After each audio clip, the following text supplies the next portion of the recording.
Bismillahirrahmanirrahim. Assalamualaikum warahmatullahi wabarakatuh. Saudara hadiriku sekalian yang dimuliakan dan dicintai Allah Subhanahu wa taala. Inilah kelemahan jin pada tubuh manusia. Lakukan hal yang dahsyat ini, maka segala jin ataupun syaitan tak akan mampu mendekati, menggoda, atau bahkan mempengaruhi diri seorang hamba. Ada beberapa hal yang sesungguhnya hal yang umum biasa kita alami atau biasa kita rasakan ya, terkait dengan fenomena gangguan jin ataupun sihir dan energi-energi negatif. Di video-video kami di channel Quranic Therapy telah dijelaskan beberapa ciri-ciri tanda orang yang terkena gangguan jin, kemudian orang yang kebal atau tak mempan terkena gangguan jin dan sihir. Yang ketiga, di mana sajakah tempat-tempat jin bersarang di tubuh manusia.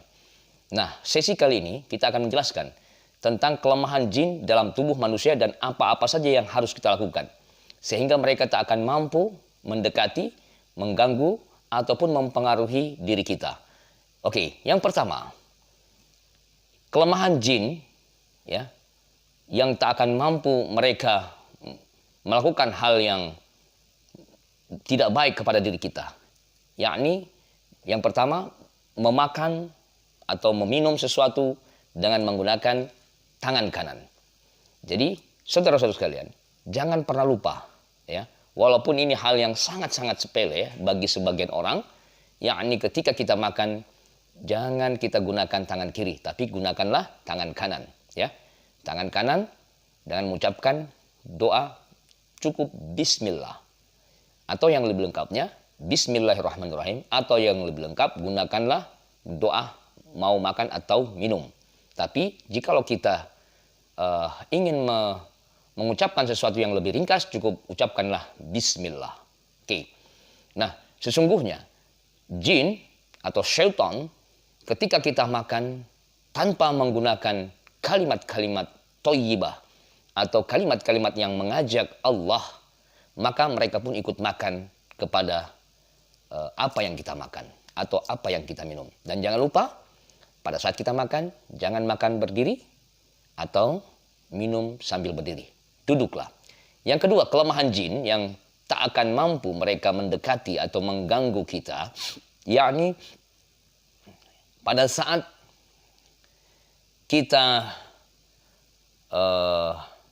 tidur dan kemudian ingin menuju pembaringan, maka kita berdoa kepada Allah dengan membaca surat Al-Ikhlas, Al-Falaq, An-Nas. Oke. Lalu ditiupkan, boleh 1 kali, boleh 3 kali, suratnya dibaca.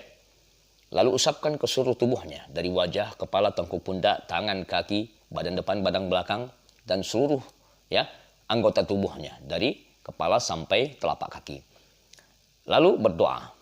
Nah, siapa yang membaca muawwidzatain ya, ditambah dengan surat Al-Ikhlas, ditambah dengan ayat kursi, ditambah lagi dengan surat 2 ayat terakhir dari surah Al-Baqarah, mulai dari ayat lillahi ma fis samawati wa ma fil ardh dan seterusnya, maka dia akan terlindungi sampai dia bangun ya, sampai bangun tidurnya.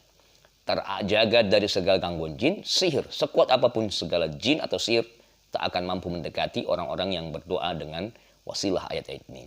Bagi yang tak hafal boleh baca. Bagi yang tak boleh baca atau tak bisa membaca, silahkan mendengarkan ya ayat-ayat tadi, lalu usapkan. Bagi yang tak dapat mendengar membaca, boleh menyuruh orang lain. Oke? Nah, ini orang yang selalu berdoa pada saat mau tidur ya. Yang ketiga, sering memasukkan istinsyak atau menyemburkan air di sela-sela lubang hidung kita. Saya jelaskan pada video saya sebelumnya bahwa salah satu sarang jin diantaranya adalah lubang hidung. Maka sering-seringlah kita beristinsyak pada saat berwudu. Ya, apa istinsyak itu? Menghirup lalu membuang. Jadi tidak hanya sekedar ya, tetapi benar-benar kita hirup pelan-pelan. Dan ini pun satu terapi ya sebenarnya, terapi untuk kesehatan hidung kita. Nah, secara lahir itu terapi hidung ini sebagai obat membersihkan kotoran yang ada di hidung yang secara batinnya, secara gaibnya ini akan mengeluarkan segala jin ya. Karena mereka suka bermalam di dalam hidung kita. Maka pada saat berwudu, apalagi kita malam hari dan kemudian kita bangun, maka hiruplah dengan cara berwudu ya. Atau kalaupun kita ingin melakukan terapi ini ya, lakukanlah terapi ini dengan membaca surat Al-Ikhlas, Al-Falaq, An-Nas, tiupkan lalu hiruplah. Nah, lalu semburkan. Salah satu tempatnya di sini. Maka orang yang selalu melakukan terapi wudu dengan istinsyak, menghirup lalu membuang air yang ada di dalam hidungnya, maka dia akan terhindar atau bahkan segala jin yang bersemayam atau bersarang di hidung, sekitar hidungnya, di dalamnya, tidak akan bisa mendekati atau bahkan keluar. Oke. Yang keempat, sering membersihkan pusar. Ya. Sering membersihkan pusar dan lubang telinga. Maka saudara-saudara sekalian, jangan lupa, sering-seringlah kita membersihkan secara lahir telinga kita dan pusar kita atau pusat kita, daerah perut ini. Kita mencuci, menggosokkan dengan kain ataupun dengan apa saja yang dapat menjadi alat pembersih untuk membersihkan tempat-tempat kedua ini. Karena ini salah satu sarang ya, lubang telinga dan lubang perut, sarang jin. Maka orang yang membersihkan telinganya ataupun pusarnya sering rutin, apalagi ditambahkan dengan doa, membaca surah Al-Ikhlas, Al-Falaq, An-Nas, maka insya Allah segala jin dan pengaruh-pengaruh energi negatif akan keluar yang ada di telinga ataupun di pusatnya. Dan yang lebih baik lagi adalah terapi ketika wudhu. Maka ketika kita wudhu jangan lupa untuk selalu memasukkan jarinya, ya, lalu diputarkan, dibersihkan. Jadi ini sesungguhnya 5 kali setiap hari ini kita membersihkan telinga kita dengan cara berwudhu hakikatnya ya, baik secara lahir maupun batin. Selanjutnya, yang kelima, ya, titik kelemahan jin pada tubuh manusia adalah di aliran darah. Maka bagi saudara-saudara sekalian, dijelaskan pada bab sebelumnya bahwa salah satu sarang jin bersarang di tubuh manusia adalah di aliran darah. Ya, yajri min majrad dam. Jadi syaitan itu mengalir pada aliran darah. Bagaimana cara membersihkan lahir batin kita yang ada di dalam tubuh kita, khususnya aliran-aliran darah kita? Yang pertama, jagalah makan minumnya. Falyanzuril insan ila ta'amih. Perhatikan apa yang kita makan, ya. Jangan kita makan makanan yang haram, minuman-minuman yang haram, baik dari zatnya maupun proses mendapatkannya. Oke, yang kedua, pada saat aliran darah kita ini sudah pernah bercampur dengan makanan-makanan atau minuman-minuman haram, atau bahkan darah kita ini sudah teraliri oleh gangguan jin sihir, maka silahkan lakukan terapi ruqyah mandiri dengan membuat air ruqyah. Ya, air ruqyah ini ada 2, air yang kita minum atau air yang kita gunakan untuk mandi. Oke. Nah, yang untuk kita minum meracuni atau menetralisir segala pengaruh energi negatif di dalam diri kita, khususnya berkaitan dengan aliran darah, maka bacalah di dalam air ini surat Al-Fatihah, An-Nas, Al-Falaq, Al-Ikhlas, ditambah ayat kursi. Oke.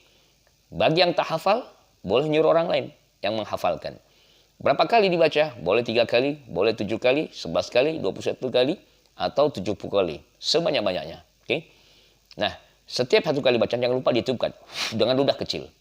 Oke. Sesudah itu berdoalah, ya Allah hamba mohon, hilangkanlah pengaruh negatif dari energi negatif jin-jin, fasik, jin kafir, sihir-sihir santet, dan racunilah mereka dengan wasilah air ini. Lalu air itu diminum. Oke.